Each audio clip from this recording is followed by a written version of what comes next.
Susan. I've been asked to set the scene, and I'm going to do it partly in my capacity as a member of the advisory committee of the Sri Lanka Campaign for Peace and Justice. We've put out a preliminary short version of some of what I'm going to say. It's called The Breakdown of the Rule of Law in Sri Lanka, an overview. And what I'm working on right now is a final version that may well end up being submitted to a panel that's been created by the UN Secretary General with respect to alleged war crimes and crimes against humanity occurring in the last few months of the war last year. Allow me to also acknowledge the primary author of much of this document, although not all of what I'm about to go through, is James Yap, who's a recent graduate of Osgoode Hall Law School. Allow me to begin with two quotations, and I'm going to kind of ventriloquate in this talk. I'm going to be using a fair number of quotations because I want you to, in some sense, benefit from the authority of a number of speakers, and not just take it from me. Let me begin with the following. When liberties are taken away and when domestic institutions, democratic institutions die, is it even worse than human beings dying? This is a query that came to my mind when writing to a colleague and a friend this Wednesday. His immediate answer, that when institutions die, living people end up living as if they were dead, touched a raw nerve. This is by Kishali Pinto Jawadina, who's a very brave and acutely insightful lawyer and researcher in Sri Lanka, who wrote that a few days ago, September 12th, in a column in the Sri Lanka newspaper. Second quotation, there's been a deafening global silence in response to Sri Lanka's actions, especially from its most influential friends. The international community cannot be selective in its approach to upholding the rule of law and respect for human rights. Impunity anywhere is a threat to international peace and security everywhere.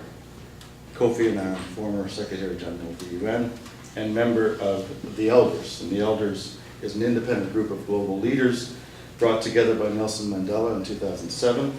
And they offer their collective influence and experience to support peace building, help address major causes of human suffering, and promote the shared interests of humanity. And they spoke out on August 3rd of this year on the Sri Lankan situation, with the former president of Finland and a well-known peacemaker by way of being a mediator, Martti Ahtisaari, commenting at the time of the release, quote, countries operating outside international norms watch each other carefully.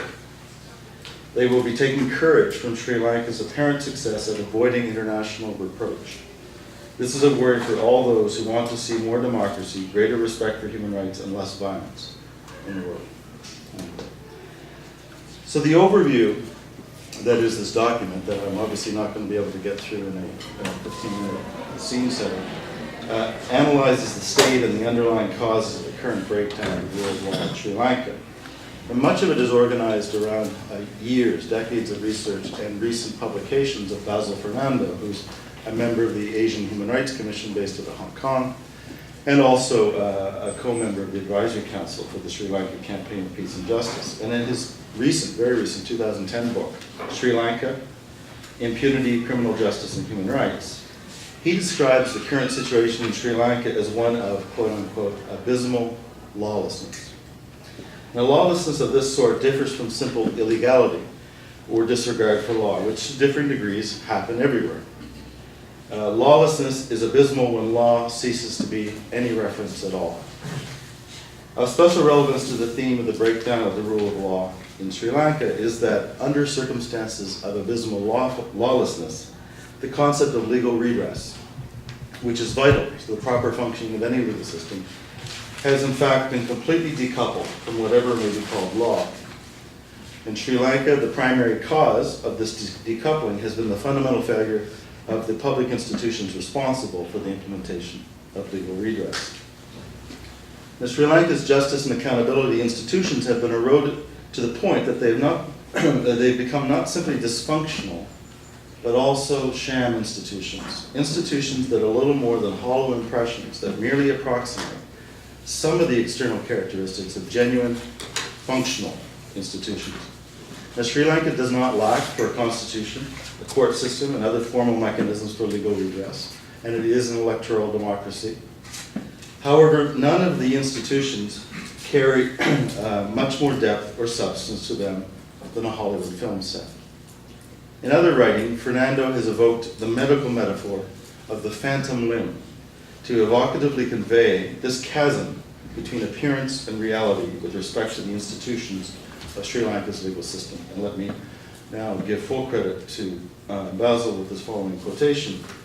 It comes from a blog of June 28th of this year. Quote, a medical doctor who attended a presentation I made on the absence of institutions for administrations of justice and its impact on human rights suggested the term phantom limb. In response to my speech, he said that the situation I described in Sri Lanka was known as the phantom limb syndrome. An amputee who has lost a limb continues to imagine that he has that limb and even feels pain in the limb. The problem of institutions for administration of justice is similar. Because certain institutions were formed at certain times in history, particularly colonial times, this has given rise to the feeling that these institutions still exist and function more or less as before. In this way, they become phantom limbs. Now, the numerous commissions of inquiry that have been appointed over the past couple of decades to address human rights concerns in Sri Lanka illustrate this phenomenon quite well. And paralleling Fernando's phantom limb theme, Amnesty International recently, in one of its longer reports on Sri Lanka, refers to this period of the last couple decades in specific reference to commissions of inquiry as, quote unquote, 20 years of make-believe. Now, this will be the primary focus of what I'm likely to get through in the next 7 to 8 minutes.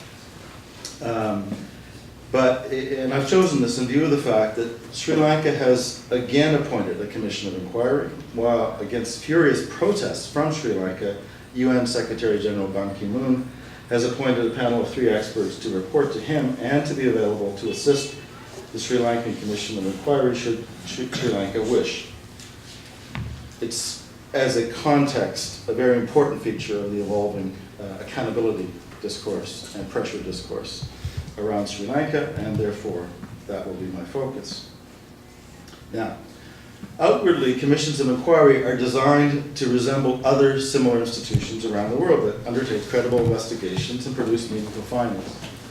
However, as incarnated in Sri Lanka, they currently serve and have served little more purpose than to either relieve domestic pressure or to discredit the previous government. Not as if we haven't seen that function in some of our own commissions of inquiry. But nonetheless, governments frequently are so brazen as to tailor a particular commission's mandate to specifically restrict its investigations to a time period coinciding with a particular predecessor regime. Evidence is also frequently manipulated. Recommendations are usually ignored, and preliminary findings of responsibility are rarely followed through with judicial proceedings. Reports are frequently released to the public only after long delays, or in certain cases, not at all. Also, institutional limitations abound. For example, there are no built-in safeguards to protect the safety of victims and witnesses. Also, commissioners can be removed at the unreviewable discretion of the president and therefore lack independence. Now, in 2006, it's only 4 years ago, a commission of inquiry to investigate and inquire into alleged serious violations of human rights, that's the official title, all those are capital letters, was established. In response to concerns over the problems associated with past commissions, the President invited a panel of 11 international experts to supervise the commission's process and ensure its integrity. By November 2007, so the next year, the experts had had enough. Citing persistent interference by the Attorney General, as well as a lack of transparency, a lack of timeliness in proceedings, a lack of victim and witness protection, a lack of financial independence, and a lack of cooperation from state bodies, they tendered their resignations en masse. Noting further that the recommendations contained in their interim reports, that is, from the 11 international experts, had largely gone ignored, they concluded there was, quote, an absence of political and institutional will on the part of the government to pursue with vigor the cases under review, unquote. Definitively putting to rest any lingering doubts as to the true nature of Sri Lankan commissions of inquiry. The Attorney General's response to the international experts' criticism was to release a statement accusing the international experts of being involved in an international sinister plot. And those of you who follow much of the discourse around Sri Lanka, this is not an uncommon form of language, an uncommon kind of accusation coming from the Sri Lankan government. Now, we are witnessing what appears to be similar manipulation and deceit with respect to a new commission of inquiry that has been established by the government of Sri Lanka in an effort to deflect criticism and to claim that real efforts are being made to address claims of war crimes and other human rights violations in the final stages of the war with the Liberation Tigers of Tamil Eelam. Perhaps the best way to convey the state of affairs is to reproduce the following assessment, which was released 1 month ago by the Office of War Crimes Issues of the U.S. Department of State. It narrates the evolution of two purportedly independent investigative bodies set up by Sri Lanka in response to the U.S. Department of State's earlier report last October 2009. A report that listed over 300 reports of incidents in the final months of the war that merited investigation for possible war crimes and crimes against humanity. No conclusions were drawn in the U.S. State Department report of October 2009, simply the fact that there was much reporting and evidence that needed to be investigated. And here's the extract. And bear with me. The method of my madness here is I want you to see how a diplomatically yet still principally written document attempts to convey what's really going on, okay? So this is, again, Department of State reporting to Congress. Americans talking to Americans, but in a highly diplomatic context. Quote, until I say unquote, it's all a quote. Immediately following the release of the October 2009 Department of State report to Congress, Sri Lankan President Mahinda Rajapaksa appointed a quote-unquote group of eminent persons, I'm still within the broader quote, to look into the allegations in the U.S. report and prepare a report for him with its recommendations. The group's report was initially due to President Rajapaksa on December 31st, 2009, but the due date was subsequently delayed to April 2010, and then again to July 2010. The Department of State concludes that the group of eminent persons was ineffective. The Department of State received conflicting reports about the progress of the group's inquiry and confirmed in May that it had not been active for months and that its mandate had been subsumed by a new commission. The Department of State is not aware of any findings or reports of the group. The group did not appear to investigate allegations or to make any recommendations pursuant to its mandate. On May 15th, so only 3 or 4 months ago, 2010, President Rajapaksa issued a warrant to establish an 8-member commission under the Special Presidential Commissions of Inquiry Law of 1978, so a proper commission of inquiry. The warrant did not explicitly direct the Commission to identify violations of internationally accepted norms in conflict situations or to identify those responsible.